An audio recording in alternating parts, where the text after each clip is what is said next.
नमस्कार, मैं विपिन पालीवाल एक बार फिर से स्वागत करता हूं आपका इंग्लिश सूत्रा के आपके इस क्लास में, आपके इस चैनल में। कैसे हैं आप लोग? उम्मीद है मस्त होंगे, व्यस्त होंगे, स्वस्थ होंगे। और देखिए, आज हम अपनी श्रृंखला, जिस सीरीज़ को हम आपके सामने निरंतर लेकर आ रहे हैं, लगातार ला रहे हैं, उसको आप लोगों का बहुत समर्थन मिल रहा है। आप लोग उसको बहुत उत्साह के साथ देख रहे हैं। और देखिए, कुछ आप लोगों से थोड़ी शिकायतें हैं, कुछ बात है, और वो ये है कि भाई आप में से बहुत से लोगों के कमेंट आते हैं कि सर बहुत लेंथी क्लास हो गई है, बहुत लंबी क्लास हो गई है। कोई कहता है कि बहुत तेज़ी से प्रैक्टिस कराइए, कोई स्टूडेंट कहते हैं कि सर बहुत जो है हमें एक्सप्लेनेशन के साथ पढ़ाइए। तो देखिए, सभी की डिमांड को फुलफ़िल करना, सभी की डिमांड को पूरा करना तो संभव नहीं है, ठीक। तो थोड़ा सा आप इस चीज़ को देखिए, आप हम लोगों की मेहनत को थोड़ा सा देखिए कि हम लोग कितना एफ़र्ट कर रहे हैं आप लोगों के साथ, कि भाई हम लगातार जिस सीरीज़ को लेकर ला रहे हैं, जो हमारा प्रयास है, उस प्रयास में आप लोग हमारा सिलेक्शन ऑफ क्वेश्चंस देखिए। दूसरी बात ये है कि हम एक ही क्वेश्चन में आपको इतने सारी चीज़ें, इतना सारा कंटेंट हम आपको दे रहे हैं, इतना बता रहे हैं कि आप यदि उस क्वेश्चंस को ही आप बहुत अच्छी तरह से, बहुत गंभीरता के साथ करें, तो हमारा मानना ये है कि भाई आप केवल एक क्वेश्चन सॉल्व नहीं कर रहे हैं, आप एक पूरा टॉपिक उसमें आप समझ रहे हैं, आप एक पूरे टॉपिक की पूरी जानकारी उसमें ले रहे हैं। तो इसलिए आप थोड़ा सा चीज़ों को सीरियसली लीजिए, थोड़ा सा चीज़ों को गंभीरता के साथ लीजिए। और ये कहना कि सर थोड़ा फास्ट चलिए, ये कहना कि सर प्रैक्टिस कराइए, ये कहना कि क्लास बहुत लेंथी हो गई है, शॉर्ट में लीजिए, इस तरह की चीज़ें, तो देखिए इस तरह की चीज़ों का कोई मतलब नहीं है। क्योंकि देखिए, हमें केवल आप में से केवल उन स्टूडेंट्स को साथ में लेकर नहीं चलना है, या उन कैंडिडेट्स को साथ में लेकर नहीं चलना है कि जिन्होंने पढ़ा हुआ है। हमें उन लोगों के बारे में भी सोचना है, उन लोगों के विषय में भी देखना है जिन्होंने कभी जीएस का कुछ किसी भी प्रकार से कोई अध्ययन, कोई पढ़ाई, कोई स्टडी नहीं की, या जिनका जीएस में, या कह दीजिए इस तरह के टॉपिक में बहुत ज़्यादा जो है उनका या इंटरेस्ट नहीं रहा, या चीज़ें उनको पता नहीं हैं। तो उन सबको भी हमें साथ लेकर चलना है। तो उम्मीद है कि आप लोग थोड़ा सा चीज़ों को अप्रिशिएट करें, जो आपको दिया जा रहा है, आप उस चीज़ को समझें, आप उसकी गहराई समझें, चीज़ों को, आप कंटेंट को समझें कि कितना मेहनत के साथ, कितनी एफ़र्ट के साथ हम आप लोगों के सामने इस तरह की सीरीज़ लेकर आ रहे हैं। और आपको दिया जा रहा जो कंटेंट है, आप उसको अगर प्रॉपर, यकीन मानिए, यदि आप उसको प्रॉपर एज ए नोट्स अगर आप प्रिपेयर कर रहे हैं, तो आपको पूरा का पूरा एक क्वेश्चन में आपको पूरा का पूरा टॉपिक मिल रहा है, या ये कह दीजिए कि एक एक क्वेश्चन अपने आप में 10-10 क्वेश्चन समेटे हुए। तो आप उस चीज़ को थोड़ा सा सीरियसली लीजिए, और अभी आप एग्ज़ाम होने दीजिए, चीज़ों को देखिए, फिर आप समझेंगे कि क्या चीज़ें आपको प्रोवाइड कराई जा रही हैं, क्या चीज़ें दी जा रही हैं आपको। और थोड़ा सा आप लोग सहयोग कीजिए, थोड़ा आप समर्थन कीजिए चीज़ों को, आप चीज़ों को देखिए कि इन फ्यूचर हम लोगों की क्या प्लानिंग है, किस तरह से हम लोग आपके सामने ला रहे हैं चीज़ों को, और इन फ्यूचर भी आपके लिए बहुत कुछ है।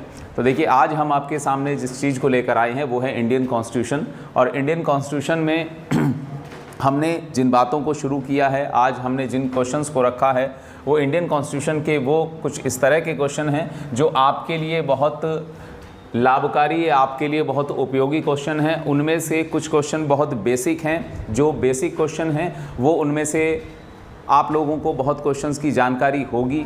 बहुत से क्वेश्चन ऐसे हैं जिनकी जानकारी शायद आपको ना हो, मैं ये नहीं कहता कि नहीं हो, शायद हो सकता है ना हो। तो हमारा जो तरीका है कि विद एक्सप्लेनेशन विद डिटेल, ठीक, यानी कि पूरी समग्रता के साथ, पूरी पूर्णता के साथ हम आपके सामने आने का प्रयास करते हैं। तो इस प्रयास को थोड़ा सार्थकता दीजिए। धन्यवाद। चलिए देखिए, अब बात करते हैं हमारे क्वेश्चन एक की, क्वेश्चन नंबर 1। तो हमारा क्वेश्चन नंबर 1 क्या है? तो क्वेश्चन नंबर 1 हमारा आता है क्या, कि भाई भारतीय संविधान में कितनी अनुसूचियां हैं। तो मीन्स कि how many schedules in Indian constitution. तो भारतीय संविधान में कितनी अनुसूचियां हैं? तो भारतीय संविधान में option A 9, option B 12, option C 10 और ऑप्शन डी 11। तो देखिए, बिल्कुल बेसिक क्वेश्चन है और आप लोगों को ये पता होना चाहिए, और मेरा मानना है कि शायद पता भी होगा। आप में से बहुत लोग ऐसे हैं जिनको इसका आंसर पता होगा। राइट आंसर इज बी, इसका आंसर है बी। भारतीय संविधान में वर्तमान में 12 अनुसूचियां हैं, ठीक। तो भारतीय संविधान में वर्तमान में 12 अनुसूचियां हैं, और 12 अनुसूचियों में अब यहाँ से एक कंडीशन रखिए, ज़रा देखिए कि 12 अनुसूचियां वर्तमान में संविधान में शामिल हैं। अब 12 अनुसूचियों में यहाँ से एक क्वेश्चन बनता है कि भाई मूल संविधान में कितनी अनुसूचियाँ थी। मूल संविधान it means the basic constitution, the real constitution. तो मूल संविधान में, इन बेसिक कॉन्स्टिट्यूशन, मूल संविधान में, मूल संविधान का अर्थ अभी आप लोगों से मैं पूछूंगा, आप लोग बताइएगा what do you mean by the basic structure of constitution या बेसिक कॉन्स्टिट्यूशन। मूल संविधान में कितनी अनुसूचियां थीं? मूल संविधान में 8 अनुसूचियां, 8 शेड्यूल थे। मूल संविधान में 8 अनुसूचियां थीं। अब यहाँ पर एक बात आती है कि भैया मूल संविधान क्या है, बेसिक कॉन्स्टिट्यूशन क्या है। तो देखिए बेसिक कॉन्स्टिट्यूशन के बारे में भी हम थोड़ा सा बात करेंगे। मूल संविधान क्या है, तो देखिए भारतीय संविधान जिस दिन लागू हुआ 26 जनवरी 1950 को, 26 नवंबर 1949 को भारतीय संविधान, इंडियन कॉन्स्टिट्यूशन अडॉप्ट किया गया बाय द कॉन्स्टिट्यूशनल असेंबली। संविधान सभा के द्वारा भारतीय संविधान को अंगीकृत किया गया या स्वीकार किया गया, और उसी दिन संविधान के उस दिन इंडियन कॉन्स्टिट्यूशन के कुछ पार्ट उस दिन 26 नवंबर 1949 को लागू भी किए गए। लेकिन वो जो 26 नवंबर 1949 को जो कॉन्स्टिट्यूशन असेंबली ने पास किया, उस संविधान को हम कहते हैं मूल संविधान। 26 जनवरी 1950 को जो संविधान भारत में लागू हुआ, उसी संविधान को कहते हैं हम मूल संविधान।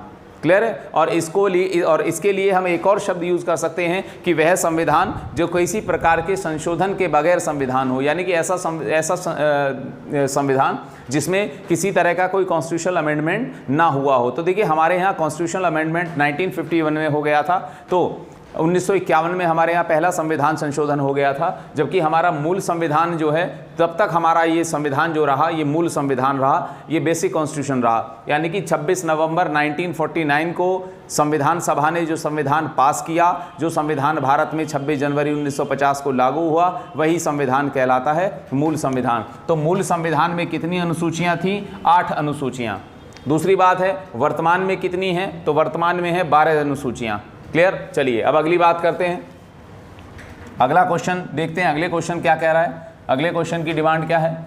तो देखिए नेक्स्ट क्वेश्चन है, भारतीय संविधान के निम्नलिखित में से कौन सी एक अनुसूची में दल बदल विरोधी कानून है?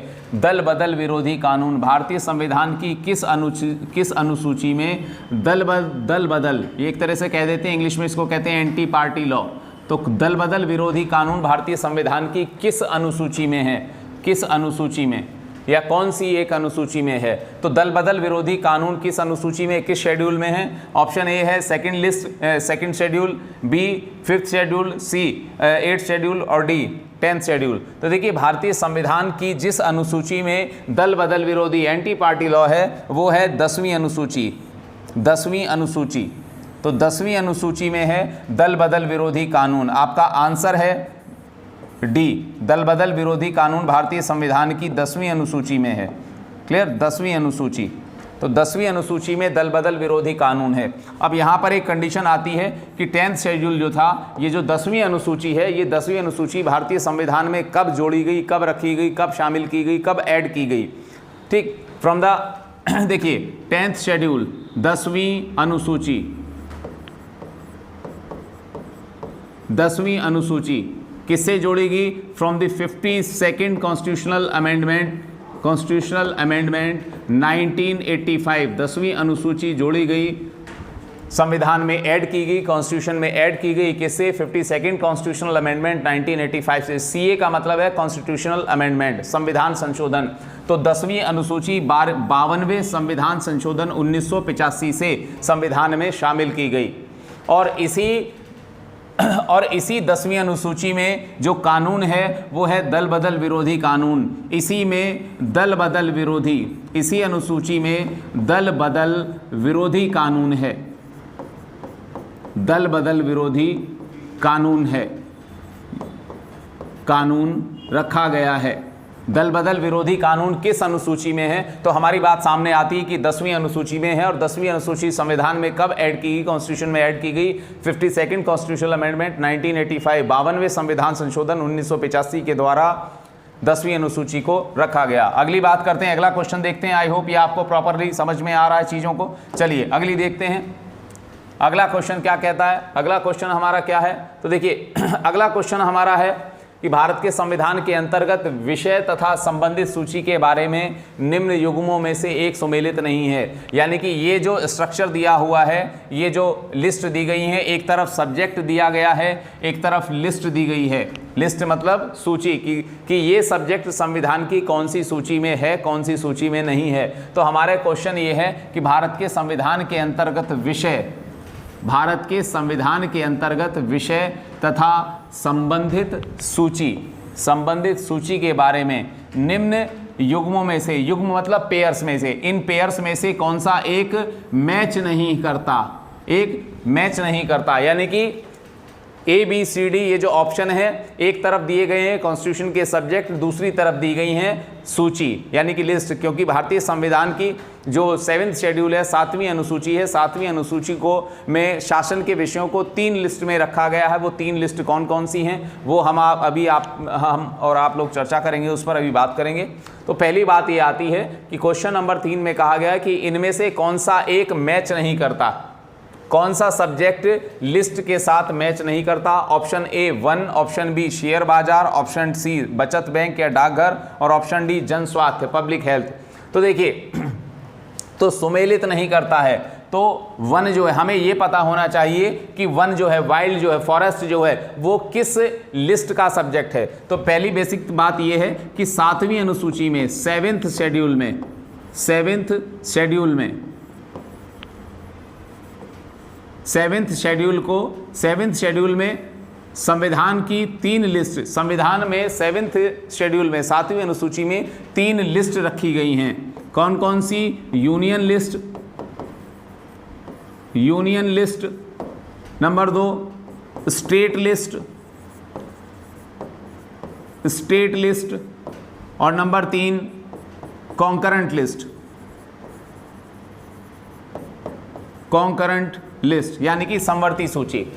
भारतीय संविधान की 7वीं अनुसूची में शासन के विषयों को, जो रूलिंग के, गवर्नेंस के जो सब्जेक्ट हैं, उनको 3 लिस्ट में रखा गया है।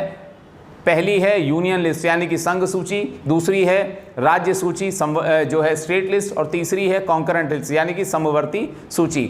अब इन तीनों में अलग अलग सब्जेक्ट हैं, अलग अलग विषय हैं कि कौन से विषय ऐसे हैं जिन पर केवल संघ सरकार, गवर्नमेंट ऑफ इंडिया या यूनियन ऑफ इंडिया ही कानून बनाएगी, ऐसे विषय जिन पर कानून बनाने का अधिकार संघ को है, संघ मतलब एक तरह से कह दीजिए संसद या भारत सरकार को है। तो ऐसे विषय किस में रखे गए हैं? यूनियन लिस्ट में।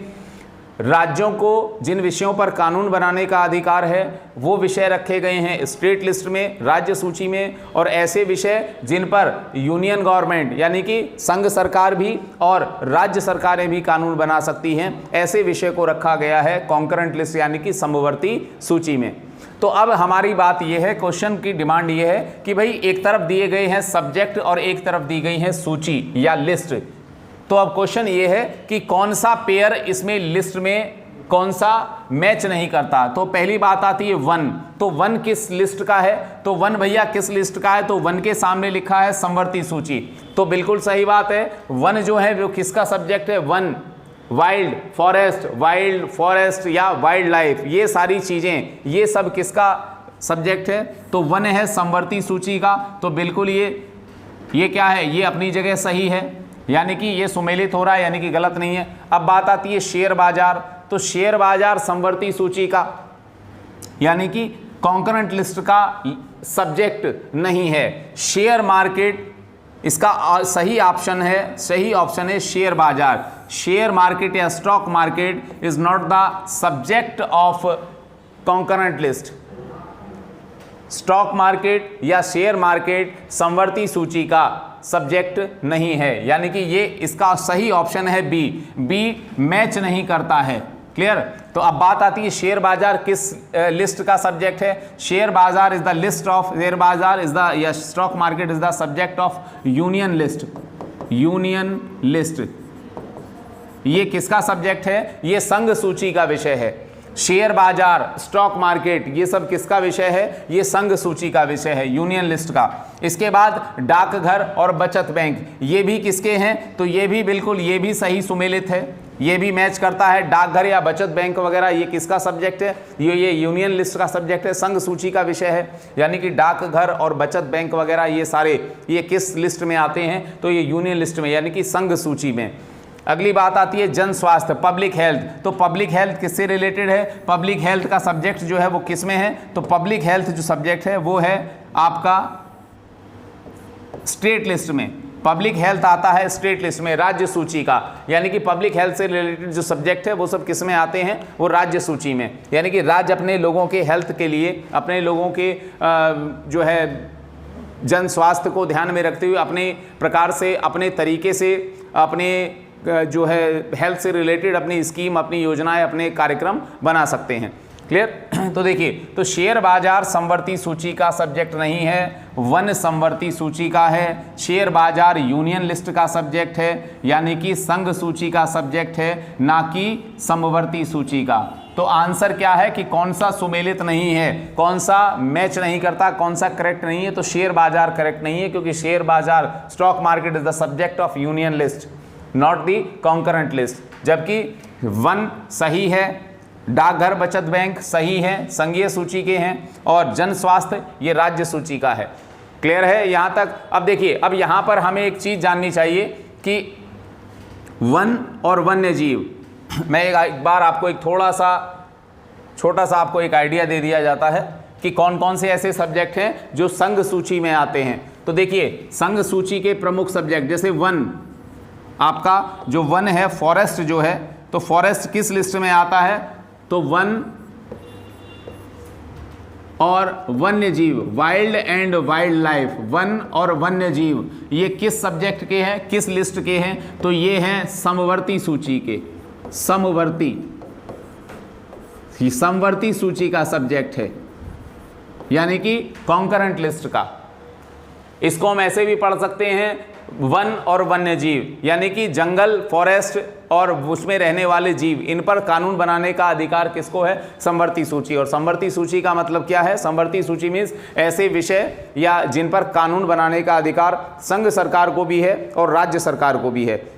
चलिए, अब इसके अलावा कुछ और विषय, जैसे आपका संघ सूची के विषय हैं। तो संघ सूची के प्रमुख विषय कौन कौन से हैं? संघ सूची, तो संघ सूची में कौन से विषय आ रहे हैं भैया? तो देखिए, संघ सूची यानी कि जो यूनियन लिस्ट है, यूनियन लिस्ट का कौन कौन सा सब्जेक्ट है? तो यूनियन लिस्ट में आता है स्टॉक मार्केट, स्टॉक मार्केट या शेयर मार्केट किसका सब्जेक्ट है? यूनियन लिस्ट का। इसके बाद सेंसस यानी कि जनगणना किसका है? संघ सूची का। लिखिए फटाफट। तो ये इस तरह के जो सब्जेक्ट हैं, इनकम टैक्स, इनकम टैक्स किस लिस्ट में आता है? तो यूनियन लिस्ट में। तो ये सारे जो सब्जेक्ट हैं, आपकी डिफेंस सर्विसेज, डिफेंस मतलब आर्मी से रिलेटेड जो सर्विसेज हैं, एयरफोर्स, इंडियन एयरफोर्स, आर्मी और नेवी, ये सब किस में आती हैं? आपकी यूनियन लिस्ट में। इसके अलावा आपका जो पैरामिलिट्री फोर्सेज हैं, ठीक, वो सब किस में आती हैं? संघ सूची में। इसके बाद इसके अलावा आपका जो राज्य सूची है, जो स्टेट लिस्ट है, स्टेट लिस्ट में कौन आता है? कौन कौन से सब्जेक्ट हैं स्टेट लिस्ट के? तो देखिए, स्टेट लिस्ट यानी कि राज्य सूची में क्या आता है? तो राज्य सूची, स्टेट लिस्ट के कौन से प्रमुख सब्जेक्ट हैं? तो देखिए, स्टेट लिस्ट में आ जाता है स्टेट लिस्ट में आ जाता है पुलिस, स्टेट लिस्ट में पुलिस आ जाती है, जेल आ जाती है,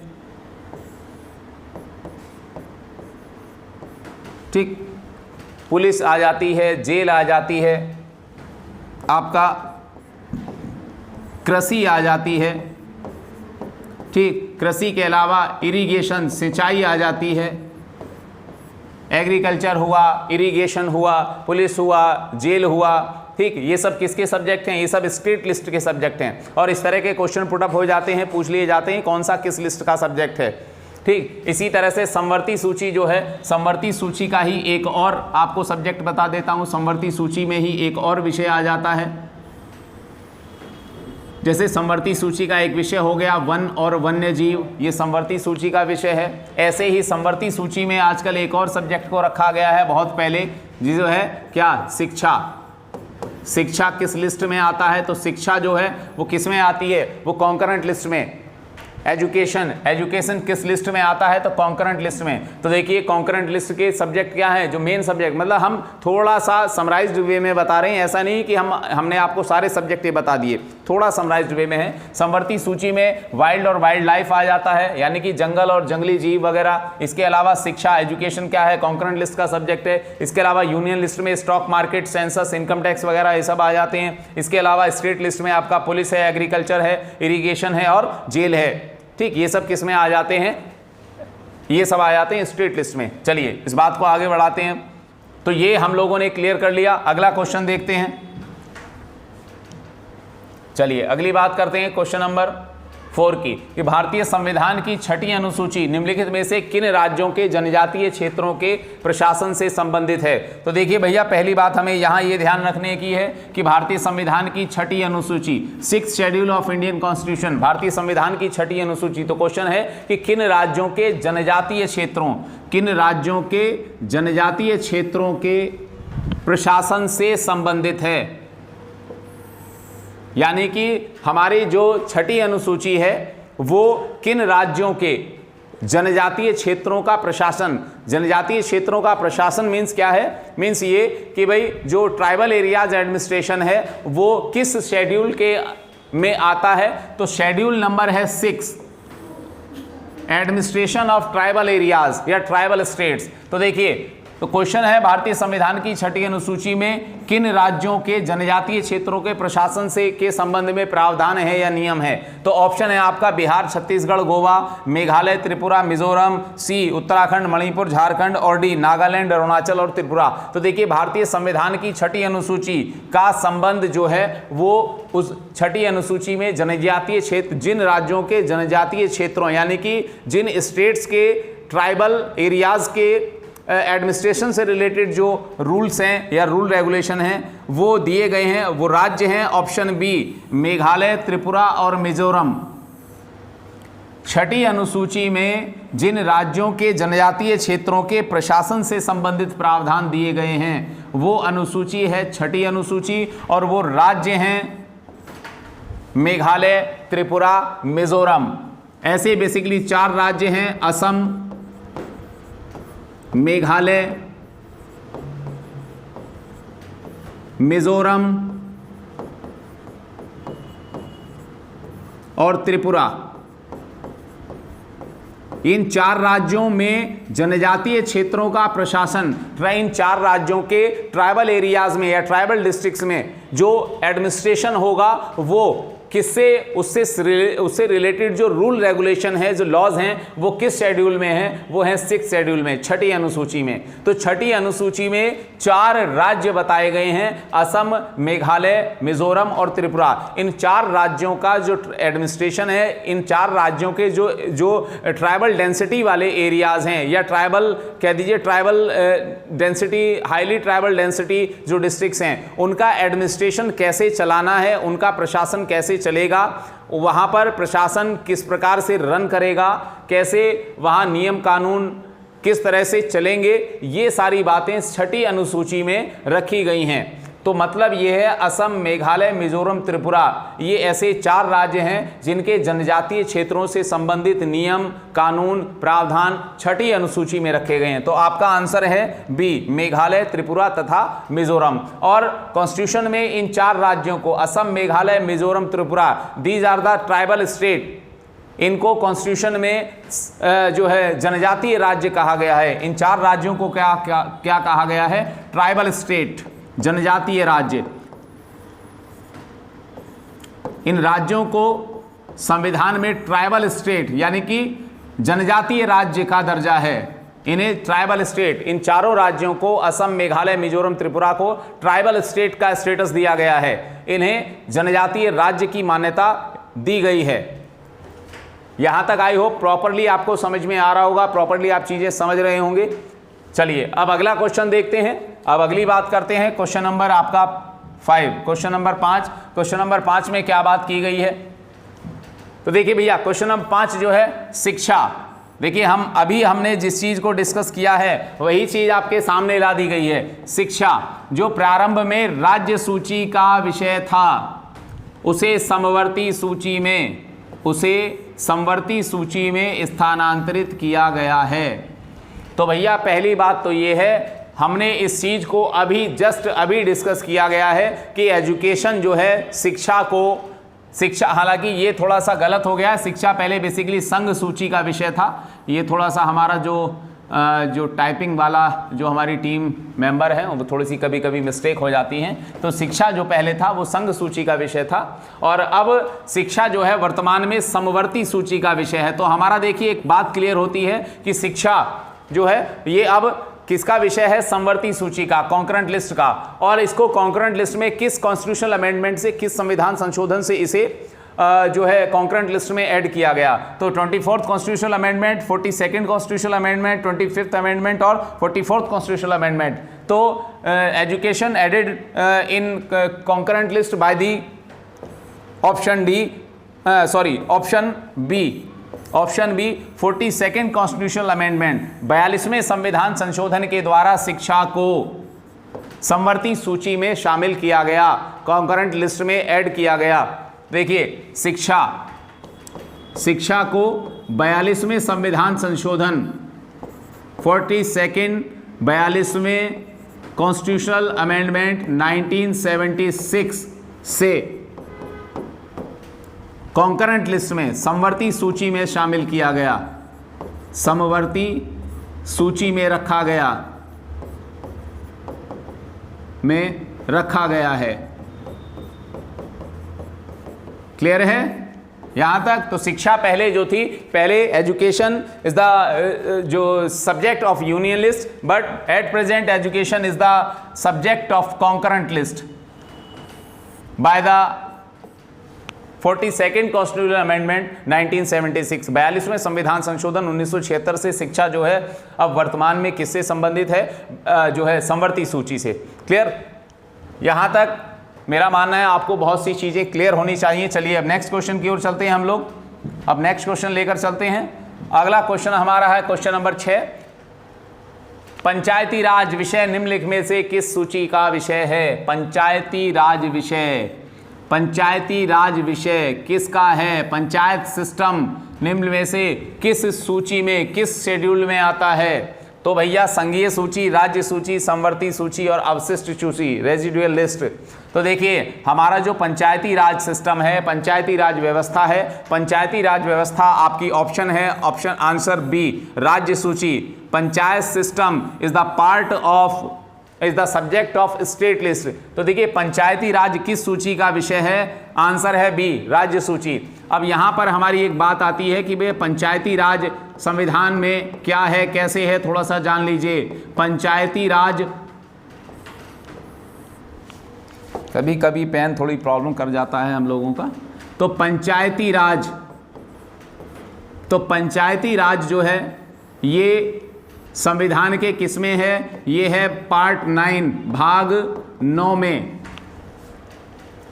किसमें है? आर्टिकल 243 के द्वारा, अंडर द आर्टिकल 243, अनुच्छेद 243 में है panchayat system. And panchayat system were get the constitutional status by the article, from the article 243। Article 243 से पंचायतों को संवैधानिक मान्यता मिली है। दूसरी बात, अब पंचायती राज विभाग या पंचायती राज या पंचायत राज व्यवस्था, ये सब किस सूची का, किस लिस्ट का सब्जेक्ट है? ये राज्य सूची का विषय है, पहली बात। दूसरी बात है कि पंचायती राज से संबंधित कौन सा संविधान संशोधन है?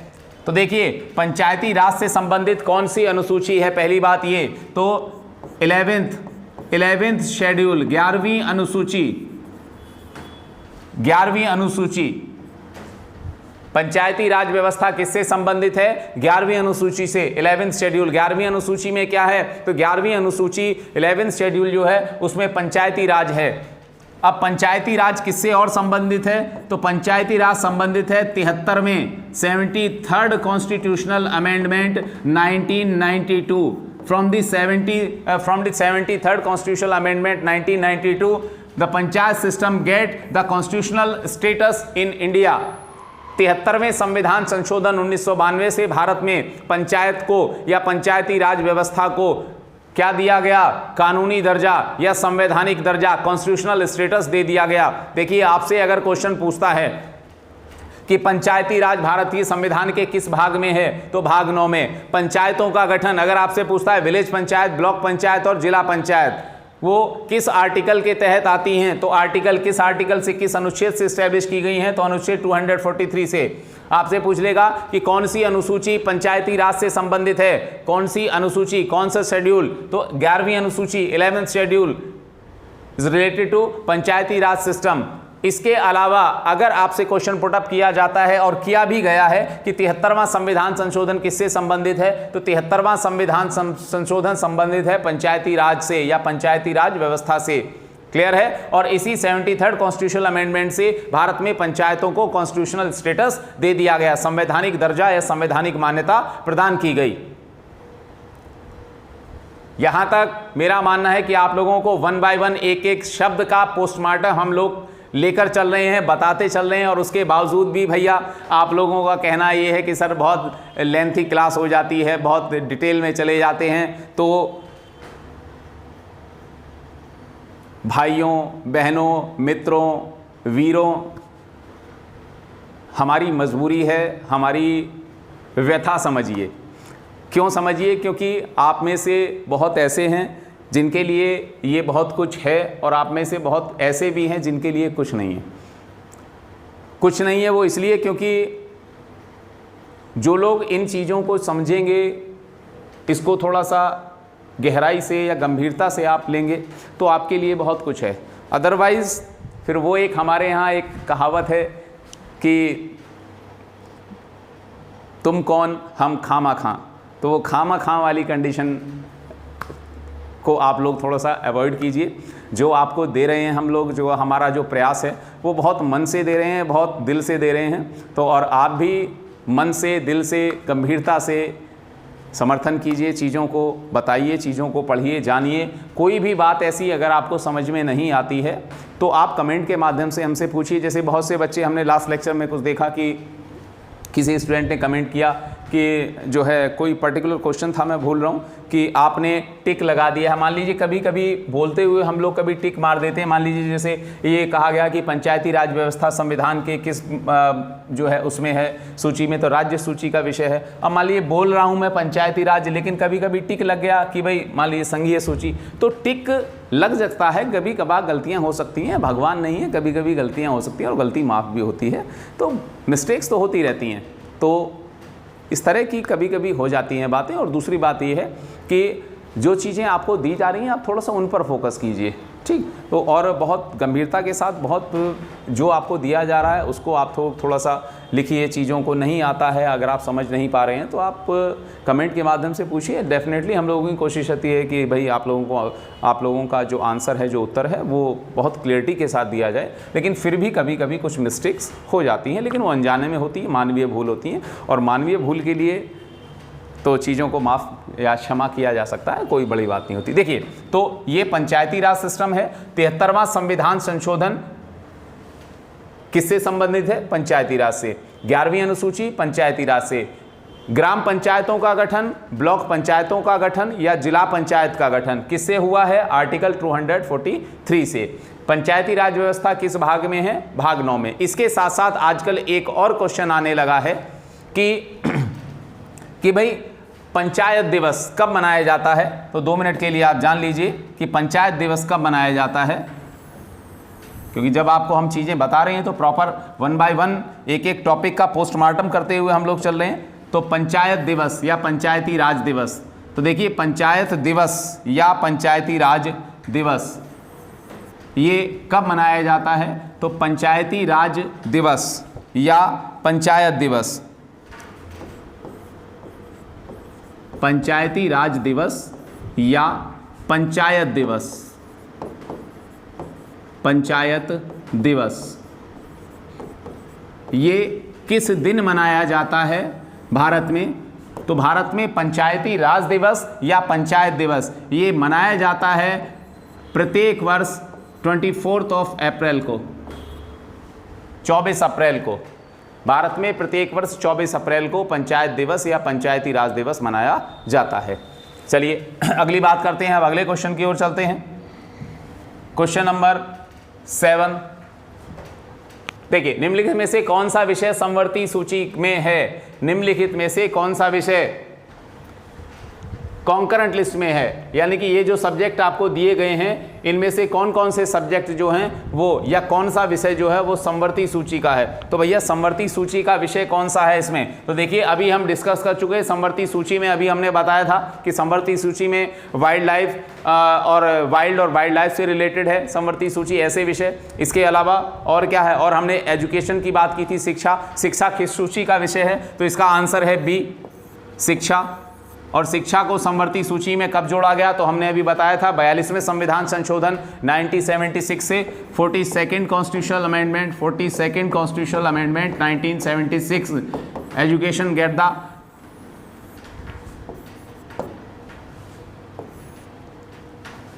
लिखा कौन सा विषय समवर्ती सूची में है? तो भैया शिक्षा जो है ये समवर्ती सूची में है। किस संविधान संशोधन से? 42वें संविधान संशोधन के द्वारा। चलिए अगली बात करते हैं, अगले क्वेश्चन की ओर चलते हैं। अगला क्वेश्चन देखते हैं, क्वेश्चन नंबर 8। देखिए ये दो लिस्ट दी गई हैं, इनको कहा गया है कि इनको मैच कीजिए, सुमेलित कीजिए और सूचियों के नीचे दिए गए कोड का प्रयोग कीजिए, मतलब मैच द फॉलोइंग्स। इस तरह के क्वेश्चन आपको डेफिनेटली मिलेंगे और आते हैं इस तरह के क्वेश्चन कि मैच द फॉलोइंग। एक तरफ दिए गए हैं भारतीय संविधान के अनुच्छेद और एक तरफ दिया गया है कि उस अनुच्छेद में कौन सा विषय रखा गया है, तो कौन सा अनुच्छेद किससे संबंधित है? तो देखिए अनुच्छेद 54 के सामने दिया गया भारत के राष्ट्रपति का निर्वाचन, अनुच्छेद 75 प्रधानमंत्री और मंत्रिपरिषद, अनुच्छेद 155 राज्य के राज्यपाल की नियुक्ति और अनुच्छेद 164 ये गलत हुआ है थोड़ा सा 4, हाँ ये थोड़ा गलत हो गया, चलिए कोई नहीं। देखिए अब बात आती है कि ये कौन सा किससे मैच करता है। तो भैया बात सुनिए, राष्ट्रपति का निर्वाचन एग्जैक्ट है बिल्कुल, आंसर 54। भारत का राष्ट्रपति का election process of president of India ये किस में आता है? ये आता है आर्टिकल 54 में, election process of president of India, ये बिल्कुल सही मैच है। अगला आता है अनुच्छेद 75 आर्टिकल 75। तो आर्टिकल 75 में क्या कहा गया है? तो आर्टिकल 75 में है prime minister and council of minister, तो ये भी बात सही है। यानी कि आर्टिकल 75 में appointment of prime minister, article 75 अनुच्छेद 75 के द्वारा ही प्रधानमंत्री की नियुक्ति होती है। लेकिन मंत्रिपरिषद की नियुक्ति, देखिए यहां पर थोड़ा सा अपने आप में बात आती है कि आर्टिकल 75 की बात हम कर रहे हैं, तो आर्टिकल 75 तो आर्टिकल 75 में आता है appointment of prime minister, appointment of PM, appointment of prime minister, प्रधानमंत्री की नियुक्ति। लेकिन जब हम मंत्रिपरिषद की नियुक्ति की बात करते हैं तो मंत्रिपरिषद आ जाता है अंडर द आर्टिकल 74। मंत्रिपरिषद की नियुक्ति बेसिकली आ जाती है 74 में। लेकिन होता क्या है कि कभी कभी एग्जामिनर इसी तरह से साथ में रख कर दे देता है, तो प्रधानमंत्री की नियुक्ति और मंत्रिपरिषद की नियुक्ति। तो प्रधानमंत्री की नियुक्ति अपॉइंटमेंट ऑफ प्राइम मिनिस्टर आ जाता है 75 में, और जो मंत्री होते हैं मंत्रियों की नियुक्ति कौन करता है? तो मंत्रियों की नियुक्ति प्राइम मिनिस्टर की रिकमेंडेशन पर प्रेसिडेंट ऑफ इंडिया करता है। तो मंत्रिपरिषद काउंसिल ऑफ मिनिस्टर एस्टैब्लिश होती है अंडर द आर्टिकल 74 अनुच्छेद 74 के द्वारा। प्रधानमंत्री की राष्ट्रपति की सहायता के लिए मंत्रिपरिषद का गठन किया जाता है। लेकिन मंत्रियों की नियुक्ति कौन करता है? मंत्रियों की नियुक्ति करता तो है, उन्हें शपथ दिलाता है राष्ट्रपति, लेकिन कौन व्यक्ति मंत्री होगा कौन नहीं होगा इस बात का फाइनल डिसीजन लेगा प्राइम मिनिस्टर। यानी कि प्राइम मिनिस्टर के रिकमेंडेशन पर ही काउंसिल ऑफ मिनिस्टर एस्टैब्लिश होती है, मंत्रिमंडल का गठन होता है। क्लियर? तो यानी कि आर्टिकल हमारा ऑप्शन ए बी मैच कर रहा है, ऑप्शन बी भी मैच कर रहा है। अब बात आती है ऑप्शन सी आर्टिकल 155। तो भैया अनुच्छेद 155 में क्या बात कही गई है? अनुच्छेद 155 में कहा गया राज्यपाल की नियुक्ति, यानी कि appointment of governor, appointment of governor. तो राज्यपाल की नियुक्ति भी बिल्कुल सही है। ऑप्शन सी में जो सब्जेक्ट दिया गया है कि राज्य के राज्यपाल की नियुक्ति, तो भैया राज्य के राज्यपाल की नियुक्ति कौन करता है? तो राष्ट्रपति करता है। किससे? आर्टिकल 155 से करता है। बिल्कुल ठीक बात है, चलिए ये भी मैच कर रहा है। आर्टिकल 164, अनुच्छेद 164, तो देखिए अनुच्छेद 164 में बेसिकली यहां थोड़ा सा अनुच्छेद 164 में क्या कहा गया है? अनुच्छेद आर्टिकल 164 में राज्य विधानसभाओं की संरचना, हालांकि ये थोड़ा सा हमारे टाइपिंग वाले भैया ने थोड़ा सा ये इसको गलत कर दिया है। ये आर्टिकल 164 आर्टिकल 164 में जो प्रॉपर सब्जेक्ट है, तो आर्टिकल 164 में प्रॉपर जो सब्जेक्ट रखा गया है वो बेसिकली है, मैं यहां इसको लिख देता हूं, तो आर्टिकल 164 में है काउंसिल आर्टिकल 164 में आता है, आर्टिकल 164 में जो विषय है वो आता है council of minister of state, यानी कि राज्य की मंत्रिपरिषद का गठन। राज्य में जैसे यहां प्रधानमंत्री और मंत्रिपरिषद की नियुक्ति आर्टिकल 74 और 75 में होती है, ऐसे ही राज्य में मुख्यमंत्री और राज्यपाल मिलकर किसकी नियुक्ति करते हैं? राज्य के मंत्रिमंडल की नियुक्ति या राज्य की मंत्रिपरिषद की नियुक्ति किससे की जाती है? आर्टिकल 164 से। क्लियर है? तो आर्टिकल 54 में election process of president, article 75 में prime minister appointment of prime minister, और आर्टिकल 74 में काउंसिल ऑफ मिनिस्टर की बात की गई है, मंत्रिपरिषद की गठन की बात की गई है। आर्टिकल 155 में अपॉइंटमेंट ऑफ गवर्नर, और आर्टिकल 164 में क्या कहा गया? आर्टिकल 164 में ये यहाँ हमारे टाइपिंग वाले भैया ने थोड़ा सा मिस्टेक कर दी है, तो ये बेसिकली आर्टिकल 164 किससे है? राज्य में मंत्रिपरिषद के गठन से। राज्य की जो मंत्रिपरिषद होती है उसका गठन किससे होता है? आर्टिकल 164 से। चलिए यहाँ तक मेरा मानना है कि आप लोगों को बहुत चीज़ें क्लियर आ रही होंगी, बहुत चीज़ें समझ में आ रही होंगी, और नहीं आती है तो आप कमेंट के माध्यम से जरूर बताइएगा कि क्या और आपके सजेशन है, आप कम से कम आप सजेशन जरूर दें तो हम लोगों को चीज़ों करने में, चीज़ों को बताने में, समझाने में या आपके विचार जानने में आसानी होगी। तो प्रॉपर चीज़ों को करते चलिए अगला क्वेश्चन देखते हैं, अगले क्वेश्चन की ओर चलते हैं। अगला क्वेश्चन है हमारा क्वेश्चन नंबर 9। क्वेश्चन नंबर 9 क्या कह रहा है भैया कि एक तरफ सुमेलित कीजिए, यानी कि ये जो लिस्ट दी गई है, लिस्ट को सुमेलित कीजिए तथा सूचियों के नीचे दिए गए कूट का उपयोग करते हुए अपना सही उत्तर चुनिए। तो देखिए भैया कंडीशन ये है कि एक तरफ लिस्ट दे दी गई है कि एक तरफ ये जो सब्जेक्ट है, दूसरी तरफ दिए गए आर्टिकल कि कौन सा विषय किस आर्टिकल में, किस अनुच्छेद के अंतर्गत आता है। तो देखिए विधानतः नए राज्य को शामिल करना, एक तरह से कह देते हैं इनकॉर्पोरेशन ऑफ टेरिटरी, यानी कि मान लीजिए आज भारत ने कहीं पर हमला कर दिया, कहीं अटैक कर दिया और किसी दूसरे देश के किसी हिस्से को भारत सरकार ने अपना क्षेत्र, अपना इंडियन यूनियन टेरिटरी डिक्लेयर कर दिया। मान लीजिए आज हमने किसी देश पर, किसी आउट ऑफ इंडिया किसी देश पर हमला कर दिया, अटैक कर दिया है और उस देश के किसी हिस्से को हमने कैप्चर कर लिया, हमारी आर्मी ने कैप्चर कर लिया। अब उसके बाद इंडियन पार्लियामेंट में, भारतीय संसद ने उस देश के उस हिस्से को अपना, यानी कि इंडियन यूनियन टेरिटरी, भारतीय राज्य क्षेत्र घोषित कर दिया है। तो भारतीय राज्य क्षेत्र घोषित करना, किसी नए राज्य को भारत में शामिल करना, ये अधिकार किसका है? संसद का। और ये किस में आता है? तो ऑप्शन ए विधानतः नए राज्य को शामिल करना, यानी कि भारत संघ में, विधानतः मतलब लीगली किसी नए राज्य को भारत में शामिल करना या भारतीय संघ राज्य क्षेत्र में शामिल करना या इंडियन यूनियन टेरिटरी में उसको ऐड करना, ये आता है अनुच्छेद 2 के अंतर्गत। तो अनुच्छेद 2 में आता है किसी बाहरी राज्य को, किसी भारत से बाहर के किसी राज्य को लीगली नए राज्य के रूप में भारतीय राज्य क्षेत्र में ऐड कर लेना, शामिल कर लेना। अगली बात आती है समता का अधिकार, यानी कि right to equality. Right to equality हमारे संविधान के आर्टिकल 14 में है, आर्टिकल 14 में। तो देखिए समता का अधिकार, तो समता का अधिकार इट्स ए फंडामेंटल राइट। समता का अधिकार किस में आता है? तो समता का अधिकार है हमारा अनुच्छेद 14 यानी कि राइट टू इक्वेलिटी। और राइट टू इक्वेलिटी हमारा आता है किसमें? आर्टिकल फंडामेंटल राइट में, मूल अधिकारों में। अगली बात आती है गिरफ्तारी और निरोध से संरक्षण, यानी कि गिरफ्तारी, यदि किसी व्यक्ति की गिरफ्तारी की जाती है या उसको जो है डिडक्ट किया जाता है, तो डिडक्ट करने में और गिरफ्तार और उसको अरेस्ट करने में कौन सा आर्टिकल इसके लिए है? तो गिरफ्तारी और निरोध की अवस्था में संरक्षण, यानी कि किसी व्यक्ति को गिरफ्तार कर लिया गया है या उसको डिटेंट कर लिया गया है, तो डिटेंट करने में और अरेस्ट करने में उसके व्यक्ति के पास क्या क्या अधिकार हैं। तो ये अधिकार दिए गए हैं किसमें, आर्टिकल 22 में, तो अनुच्छेद 22। तो हमारा ये ऑप्शन सी रिलेटेड है किससे, अनुच्छेद 22 से। और उसके बाद राष्ट्रपति के विधेयक को अनुमति देने का अधिकार, यानी कि एक तरह से समझ लीजिए वीटो पावर ऑफ प्रेसिडेंट, अनुमति देना या ना देने का अधिकार किससे संबंधित है, राष्ट्रपति का। तो बचा हुआ जो ऑप्शन है ऑप्शन अनुच्छेद 111, और अनुच्छेद 111 को कहा जाता है veto power of president, veto power of president, president की वीटो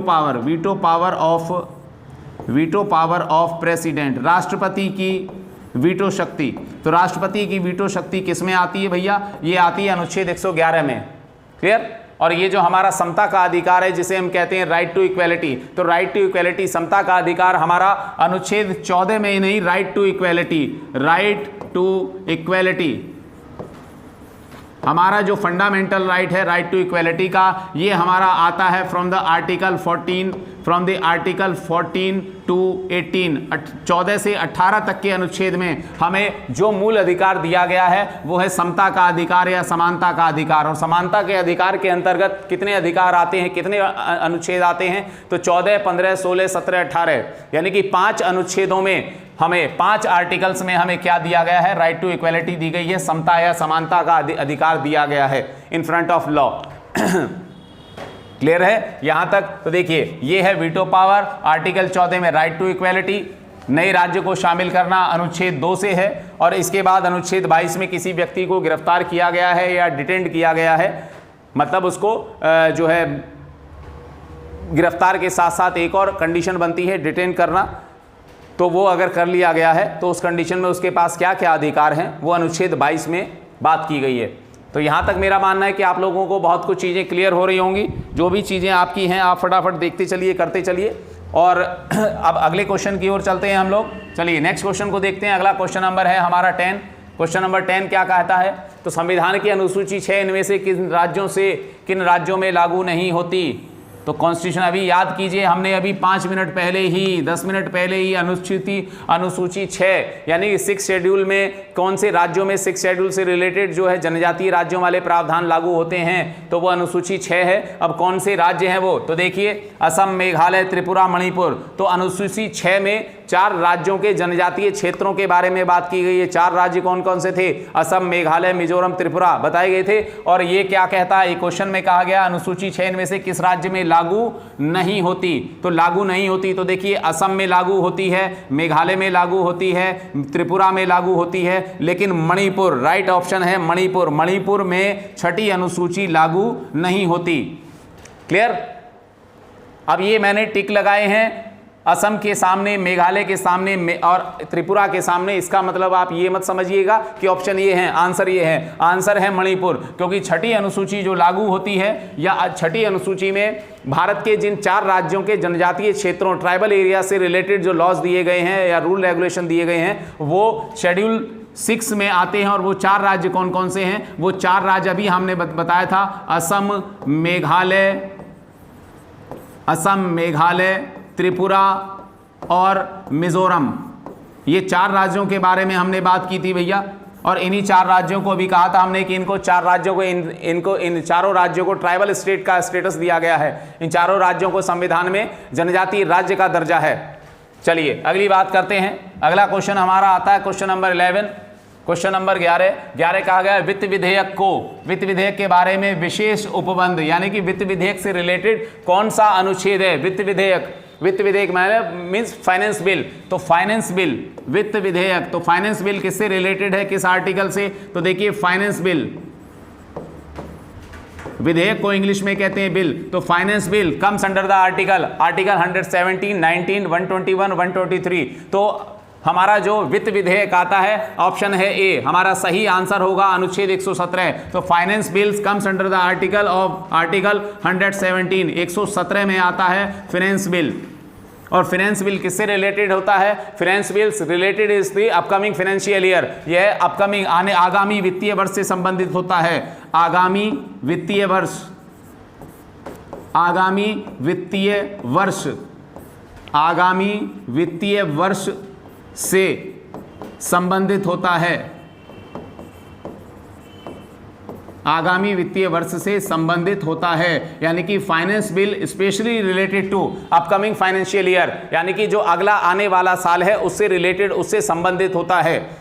दूसरी बात, जब सरकारें जब बजट पेश करती हैं तो बजट पेश करने के ठीक बाद, कुछ समय बाद फाइनेंस बिल को संविधान में पेश किया जाता है संसद में। और फाइनेंस बिल बेसिकली होता क्या है, आगामी वित्तीय वर्ष, यानी कि अगले आने वाला जो साल है, जो अपकमिंग फाइनेंशियल ईयर है, उसमें हमारी सरकार का, उसमें हमारा क्या, किस तरह का रोड मैप होगा, किस तरह से रेवेन्यू जनरेट होगा, किस तरह के हम टैक्स जो है लगाएंगे, किस तरह के हम टैक्स को डिडक्ट करेंगे, किस प्रकार का हमारा स्ट्रक्चर होगा, इकोनॉमिकल स्ट्रक्चर क्या होगा अपकमिंग फाइनेंशियल ईयर में। तो इससे रिलेटेड जो बिल होता है वो बिल होता है फाइनेंस बिल या वित्त विधेयक। एंड वित्त विधेयक या finance bill comes under the article 117। Clear है? आप लोग स्पेशली इस बात को याद रख लीजिएगा कि आगामी वित्तीय वर्ष से संबंधित जो विधेयक होता है उसे क्या कहते हैं, उसे कहते हैं फाइनेंस बिल। और जो चालू वित्त वर्ष से संबंधित होता है, जो करंट फाइनेंशियल ईयर से रिलेटेड होता है, उस बिल को कहा जाता है money bill. And money bill comes under the article 110। Money bill या धन विधेयक होता है अनुच्छेद 110 के अंतर्गत। और अनुच्छेद 110 में जो धन विधेयक होता है वो चालू वित्त वर्ष से, चालू वित्त वर्ष मींस करंट फाइनेंशियल ईयर से रिलेटेड होता है। चलिए अब अगला देखते हैं। आई होप कि आपको चीजें प्रॉपर्ली समझ में आ रही हैं। अगली बात करते हैं, क्वेश्चन नंबर 12, पंचायतों को संवैधानिक दर्जा दिया गया है। देखिए अभी हमने बात की थी, अभी हम इस क्वेश्चन को डिस्कस कर चुके हैं। Panchayat gets the constitutional status, panchayat gets the constitutional status. Option A अनुच्छेद 226 से, अनुच्छेद 243 से, आर्टिकल 239 से या आर्टिकल 219 से। तो अभी हमने इसको देखा था, अभी हमने पंचायत सिस्टम पर पूरा डिस्कस किया है। तो ये आंसर है बी, पंचायतों को कॉन्स्टिट्यूशनल स्टेटस, पंचायतों को बेसिकली कॉन्स्टिट्यूशनल स्टेटस, संवैधानिक दर्जा दिया गया है वो किससे, अनुच्छेद 243 से। तो आंसर होगा बी 243। और 73rd constitutional amendment, panchayat gets the constitutional status by the 73rd constitutional amendment 1992 से, अनुच्छेद 243 से पंचायतों को कानूनी मान्यता, कानूनी दर्जा, संवैधानिक दर्जा दिया गया है। चलिए यहां तक हो गया। अब अगली क्वेश्चन की ओर चलते हैं। अगला क्वेश्चन, क्वेश्चन नंबर 13, निम्नलिखित में से कौन सा पेयर जो संस्था और संविधान के अनुच्छेद सुमेलित हैं, यानी कि कौन से सुमेलित हैं, कौन सा पेयर इसमें जो है वो मैच करता है और कौन सा मैच नहीं करता। तो देखिए ऑप्शन ए है भारत का सर्वोच्च न्यायालय। तो देखिए भारत का सर्वोच्च न्यायालय मैच नहीं कर रहा है। ऑप्शन बी भारत का निर्वाचन आयोग, ECI, election commission of India. तो आपका ऑप्शन है B, election commission of India किसमें होता है, अनुच्छेद 324 में। Election commission of India comes under the article 324। Article 324 से भारत का निर्वाचन आयोग या केंद्रीय चुनाव आयोग या केंद्रीय निर्वाचन आयोग की स्थापना की गई है। और ये जो इलेक्शन कमीशन ऑफ इंडिया है ये किसमें आता है, ये आर्टिकल 324 में आता है। और election commission of India it's a constitutional body है, एक संवैधानिक संस्था है। इसके बाद संघ लोक सेवा आयोग, ये भी मैच नहीं कर रहा है। इसके बाद आपका आता है महाधिवक्ता, तो ये भी मैच नहीं कर रहा है। ठीक, तो यानी कि हमारा क्या है, हमारा क्वेश्चन की डिमांड है, डिमांड ऑफ क्वेश्चन है कौन सा इसमें पेयर, कौन सा मैच करता है। तो पेयर मैच करता है कौन सा, बी, भारत का निर्वाचन आयोग। निर्वाचन आयोग की स्थापना किससे हुई है, आर्टिकल 324 से। अब 2 मिनट के लिए जरा सर्वोच्च न्यायालय का जान लीजिए। सर्वोच्च न्यायालय, supreme court of India comes under the article 124। Supreme court की स्थापना की गई है या सुप्रीम कोर्ट आता है किसमें, आर्टिकल 124 में। इसके बाद संघ लोक सेवा आयोग, तो संघ लोक सेवा आयोग आता है किसमें, आर्टिकल 315 में। आर्टिकल 315 में संघ लोक सेवा आयोग यानी कि यूपीएससी किसमें आती है, 315 में। और महाधिवक्ता, महाधिवक्ता को कहते हैं एडवोकेट जनरल। एडवोकेट जनरल यानी कि प्रत्येक राज्य का अपना एक वकील या राज्य सरकार का वकील या first legal officer of state, राज्य का प्रथम विधि अधिकारी या राज्य का शीर्ष विधि अधिकारी। जैसे सेंट्रल गवर्नमेंट का अपना यूनियन ऑफ इंडिया का या गवर्नमेंट ऑफ इंडिया का एक एडवोकेट जनरल होता, एक सॉलिसिटर जनरल होता है, अटॉर्नी जनरल होता है। तो जैसे भारत सरकार का वकील जो होता है या first legal officer of government of India, that is attorney general of India. ऐसे ही भारत में प्रत्येक राज्य सरकार का अपना एक वकील होता है जो first legal officer of state या फर्स्ट जो है एक उसको एडवोकेट ऑफ स्टेट बोल देते हैं। तो ये जो महाधिवक्ता होता है इसको कहते हैं राज्य महाधिवक्ता, इसको कहते हैं advocate general. And advocate general comes under the article 165, article 165 में आता है एडवोकेट जनरल 165। तो देखिए यहां पर हमारी बात होती है, यानी कि हमने क्वेश्चन जो था हमारा वो था मैच करने का, तो कौन सा इसमें से मैच कर रहा था, तो आंसर बी था हमारा भारत का निर्वाचन आयोग या चुनाव आयोग। चुनाव आयोग आता है 324 में, सुप्रीम कोर्ट आता है 124 में, लोक सेवा आयोग, संघ लोक सेवा आयोग यानी कि UPSC union public service commission आती है 315 में, और एडवोकेट जनरल आता है 165 में। तो आप 1 बाय 1 आप लोग करते चलिए, तब तक मैं 2 मिनट के लिए पानी पी लेता हूं। फटाफट आप लोग लिखिए, जो भी आपको करना है फटाफट नोट कीजिए।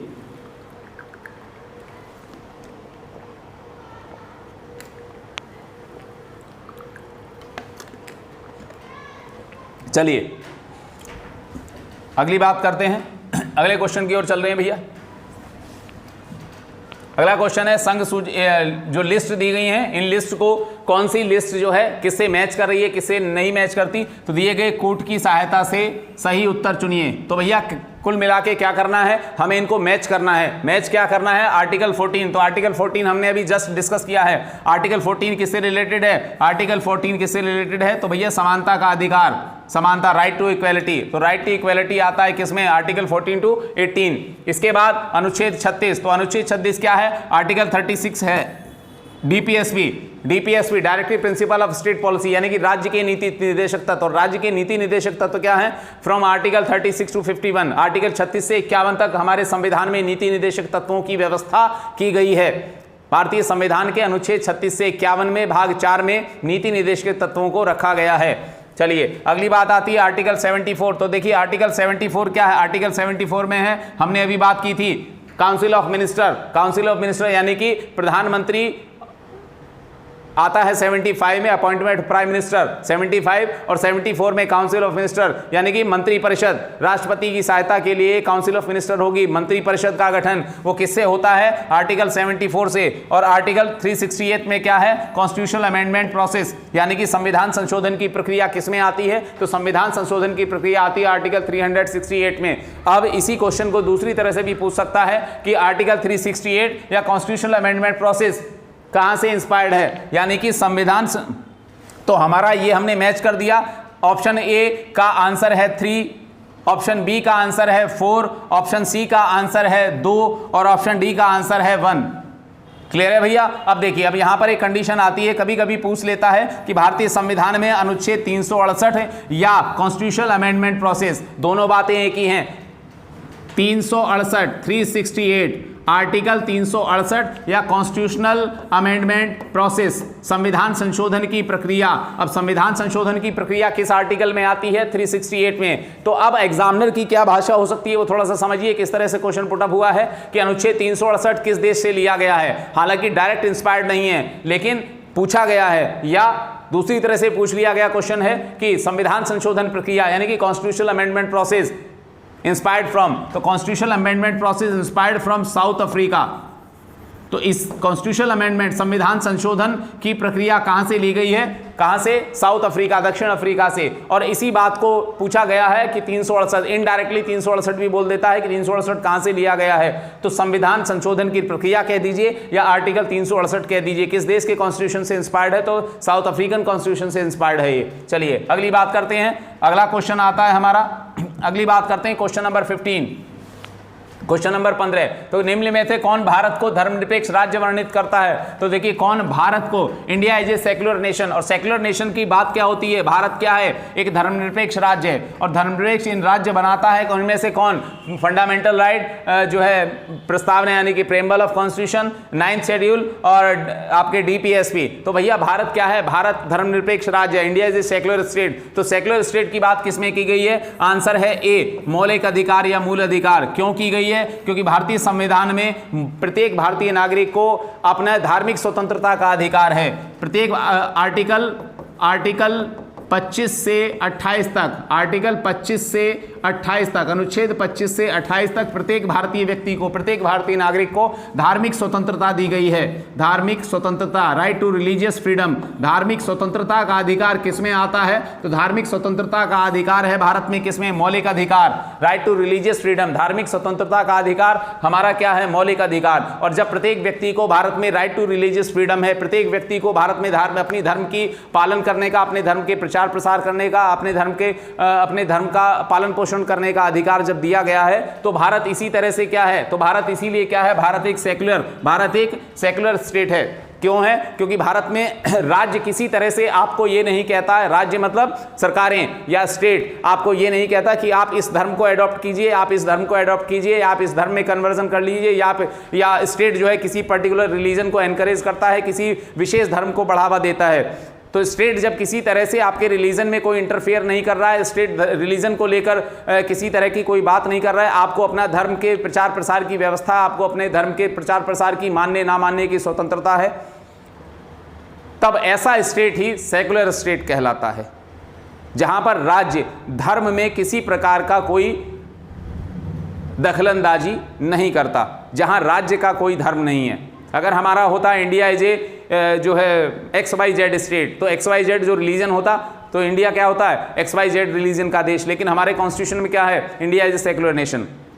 तो भारत जब धर्मनिरपेक्ष राज्य है, तो इसलिए भारत का अपना कोई, राज्य का अपना कोई धर्म नहीं है। और जब राज्य का अपना कोई धर्म नहीं होता है, तो राज्य क्या होता है? तब वो स्टेट होता है सेकुलर स्टेट। इसीलिए India is a secular state.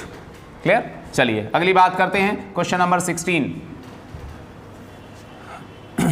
हम भारत के लोग, we the people of India. तो हम भारत के लोग, ये जो शब्द है we the people of India को, शब्दों का प्रयोग भारतीय संविधान में कहाँ, we the people of India भारतीय संविधान में कहाँ यूज किया गया है? तो बताइए, आप लोग सब जानते हैं we the people of India, ये तो कम से कम इसका आंसर फटाफट बताइए। तो देखिए, DPSP, नीति निदेशक तत्व, मौलिक अधिकार, नागरिकता या संविधान की प्रस्तावना। तो आंसर है डी, इसका राइट आंसर है D, preamble of Indian constitution. प्रस्तावना जो प्रेम्बल है, प्रेम्बल ऑफ कॉन्स्टिट्यूशन, तो we the people of India, तो हम भारत के लोग, ये प्रस्तावना में ये शब्द यूज किया गया है। प्रस्तावना जिसे हम कहते हैं प्रेम्बल, या हम जिसे कह देते हैं उद्देशिका। ठीक, अब बात आती है प्रस्तावना, ये जो है कहाँ से प्रेरित है? तो कहाँ से ली गई है प्रस्तावना? ली गई कहाँ से? ये इंस्पायर्ड है अमेरिका से, अमेरिका से प्रेरित है, या अमेरिकी संविधान से ली गई है। दूसरी बात है, अब ये जो भाषा है we the people of India, ये जो भाषा है ये कहाँ से प्रेरित है? तो प्रस्तावना प्रेरित है अमेरिका से। और प्रस्तावना की भाषा, लैंग्वेज ऑफ प्रेम्बल, प्रस्तावना की भाषा ऑस्ट्रेलिया से इंस्पायर्ड है, यानी कि ऑस्ट्रेलियन कॉन्स्टिट्यूशन से इंस्पायर्ड है। We the people of India, ये जो लैंग्वेज है ये कहाँ से ली गई है? ये ऑस्ट्रेलियन कॉन्स्टिट्यूशन से, ऑस्ट्रेलिया से इंस्पायर्ड है। तो ये we the people of India, हम भारत के लोग, ये जो शब्द हैं ये भारत की संविधान की प्रेम्बल में, प्रस्तावना में, उद्देशिका में प्रयोग किया गया इन शब्दों का। और भारतीय संविधान की प्रस्तावना ये कहाँ से है? तो ये अमेरिकन कॉन्स्टिट्यूशन से प्रभावित है, अमेरिकन कॉन्स्टिट्यूशन से इंस्पायर्ड है या ली गई है। और इसकी जो भाषा है, भाषा ये है we the people of India, तो भाषा ली गई है कहाँ से? ऑस्ट्रेलिया से। तो इन दो बातों को ध्यान रखिएगा, भारतीय संविधान की प्रस्तावना कहाँ से प्रेरित है? तो अमेरिकन कॉन्स्टिट्यूशन से या अमेरिका से। लेकिन इसकी जो भाषा है we the people of India, हम भारत के लोग, ये भाषा जो है प्रेरित है, ये भाषा प्रभावित है कहां से? ये ऑस्ट्रेलियन कॉन्स्टिट्यूशन से या ऑस्ट्रेलिया से। क्लियर? तो यहां तक मेरा मानना है कि आपको 1 बाय 1 चीजें क्लियर होती ही होंगी। अब देखिए प्रस्तावना, father of preamble, father of Indian preamble किसको कहा गया है? तो फादर ऑफ इंडियन प्रेम्बल कहा गया है भारतीय संविधान में, भारतीय संविधान की प्रस्तावना का पिता। तो father of Indian constitutional, father of preamble कहा गया है JL नेहरू को, जवाहरलाल नेहरू को कहा गया है father of preamble. Father of preamble JL Nehru को कहा गया है प्रस्तावना का पिता या प्रस्तावना का जनक। क्लियर? तो यहां से आप फटाफट चीजों को देखिए, नोट कीजिए, जो चीज नहीं समझ में आती है फटाफट आप हमको बता सकते हैं। यहां तक मेरा मानना है आप लोगों को बहुत सी चीजें ऐसी आपको बता दी गई हैं जो आपके लिए बहुत उपयोगी हैं, बहुत आपके लिए लाभदायक हैं। और 1 बाय 1 हम इसी तरह से आपके सामने अपना प्रयास करते रहेंगे, चीजों को लाते रहेंगे। आज मेरा मानना है आज हम अपने इस श्रृंखला को यहाँ तक रखते हैं। इससे आगे की बात हम लोग अपने नेक्स्ट लेक्चर में आगे बढ़ाएंगे। और आप लोगों को कोई भी चीज़ ऐसी लगती है कि भाई समझ में नहीं आई है तो आप कमेंट के माध्यम से पूछ सकते हैं। बाकी हम लोगों का पूरा प्रयास ये है कि आप लोगों को 1 बाय 1 एक एक वर्ड का, एक एक शब्द का पोस्टमार्टम रख करके आपके सामने चलें। आपके जो भी आपकी कोई क्वेरीज हैं वो आपकी, हमारा मानना है कि हम जो एक्सप्लेनेशन, हम जो डिटेल देते हैं उसी में आप लोगों की सारी चीज़ें क्लियर हो जाती हैं। तो आई होप आप लोग इसका समर्थन करेंगे। चलिए फिर नेक्स्ट लेक्चर में मिलते हैं। इसी के साथ मैं विपिन पालीवाल अब आपसे विदा लेता हूँ। नमस्कार, धन्यवाद, शुक्रिया।